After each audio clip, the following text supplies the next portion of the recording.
doesn't seem like 20 years ago, does it? It seems like it's as fresh as yesterday, as they say. But certainly the interview with Walter Mekak that we got a couple of days in there was the most agonising I've ever done in my life. It was, how do you talk to a dad who's just lost his two precious daughters and his wife, and the way they were shot. They were effectively executed by this criminal.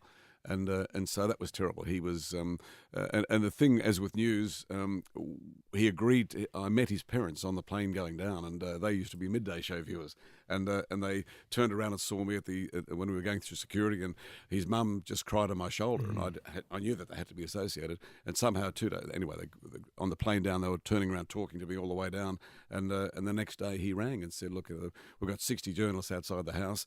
I need to talk to somebody. Would you come and talk to me?" And so we went to talk, but we had to get it on that night. And so you're talking with a dad who's agonising and laughing and then crying and then laughing and crying as he talked about his loved ones. And I have to keep saying, we've got to get this on. I've got to leave you. Got to get it on. Anyway, I touched base with him again, and he's pulled up well. How old were his daughters?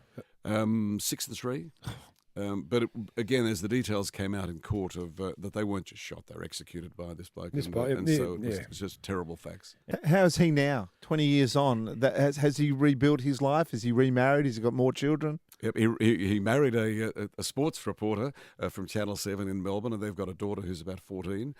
He lives up in Byron Bay. He's a chemist, and he's got a Byron up there. He's a wonderful bloke, and he's conscious of the fact that I think they've raised about $50 million for the foundation that he named after the daughters. 50 million? 50 million they've raised up to now. Yeah, John Bertrand, the Olympic, the America's Cup skipper, is president of his foundation. So they raised that, and that's all for kids who've been sort of either damaged or violated or brutalised around Australia. So fantastic, it's worked amazing. On.